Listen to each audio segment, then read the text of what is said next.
The renewal of the Violence Against Women Act has been more difficult than it should have been. That's because President Obama and the Democrats sought to expand those covered by the bill, while Republicans resisted and offered more of their own version of a very narrow bill this week. The Democrats won, as the more inclusive Senate version of VAWA passed the House with a vote of 286 to 138. 87 Republicans joined 199 Democrats to help send the reauthorization to the president's desk for signature.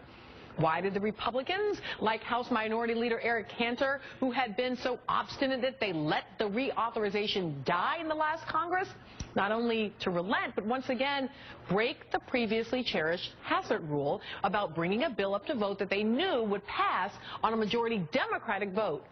Maybe my next guest had something to do with it.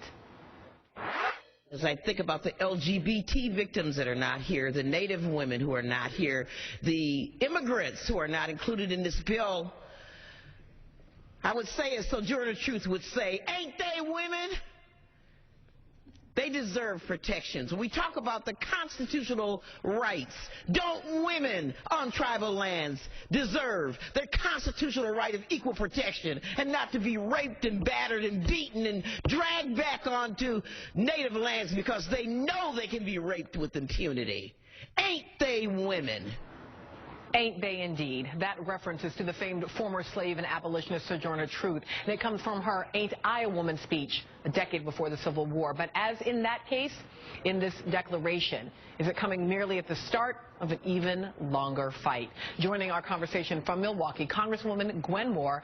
It's so nice always to see you, Representative. Oh, it's great. I wish I could be there with you today. So tell me, what do you think finally turned the tide of VAWA? Let me tell you something, Melissa. I can tell you that this is a real course in miracles, and it really demonstrates that our democracy, however flawed, really does work. There was a lot of momentum behind that leadership wall, Eric Cantor refusing to bring the bill to the floor. The 87 Republicans there, Tom Cole, the only Native American member of Congress, a Republican, fighting hard to get it to the floor on their side. The 1,300 groups, including law enforcement groups, that supported the Senate version and my identical version in the House of Representatives. You just cannot stonewall a bill like this. We had Native American tribes, some that I had never even heard of, crawling all over the Hill. And of course, the gap in the last election, the gender gap, really was very persuasive as well. And so I think that you saw a wall come down because of democracy. And so on that, let me ask a little bit about the politics of this, because obviously they're looking at that gender gap, they're looking at this sort of continuing discourse about a war on women, but Boehner has now broken that sacred rule twice. He's brought votes to the floor that he knew would pass, but with only a minority of his party support. Is he going to keep his job? Well, I can tell you that there are threats to his leadership about the sequester that's coming up if he were to break that rule. My own senator from Wisconsin, Senator Johnson, quoted as saying, hey, he should fear for his job if he were to give in on that. But I can tell you, it speaks volumes about the gerrymandering that we've seen around redistricting. I think that this is a flaw in their redistricting plan because the greater public will out there is to do something about the sequester, is to do something about women's rights, LGBT rights, to keep our economy on an even keel. And I just think that the leadership in the House of Representatives is mismatched with the general public will.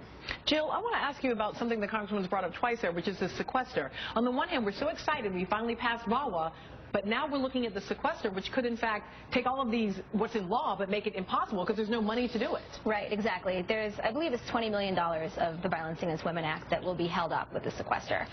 If it lasts for a full 10 months, that's something like 200,000 victims of violence who won't get the services they need. Yeah. You know, this is an ongoing problem with the Republican Party, this hostility towards women.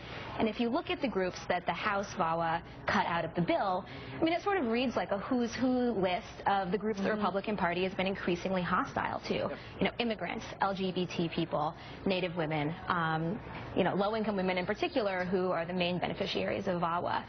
You know, so the Republican Party, this strategy of only targeting their policies toward, you know, middle and upper class white straight men, you know, it rallies the base, but as that group wanes in numbers and in power, it's not a good electoral strategy going forward. And I do look forward to seeing them losing more elections. Yeah, right. But I mean, they definitely will. I mean, the way they treat it is so, I mean, it's so obvious. I mean, Eric Cantor should be completely of himself. Yeah. And all these people that vote against LGBT rights should not be able to have gay in their life. I'm not kidding. They should. Any songs by gay people? Sorry, you can't listen to that. You can't wear clothes that are designed by gay people. Movies with gay people. Do you understand that we're part of your life? And you know, look at Dick Cheney. I mean, he was a gay. Then he finds no gay kids. Right. All these people. You know, God forbid they have gay kids, and then all of a sudden, I love the idea of a gay-free lifestyle, and I love it because I hate the idea of a gay-free lifestyle. Yeah, let's see how fun their lives are. Let's see how fun your life is. Congresswoman Moore, thank you so much for joining us, and thank you even more than that for bringing Sojourner Truth back to us and asking that question, ain't I a woman?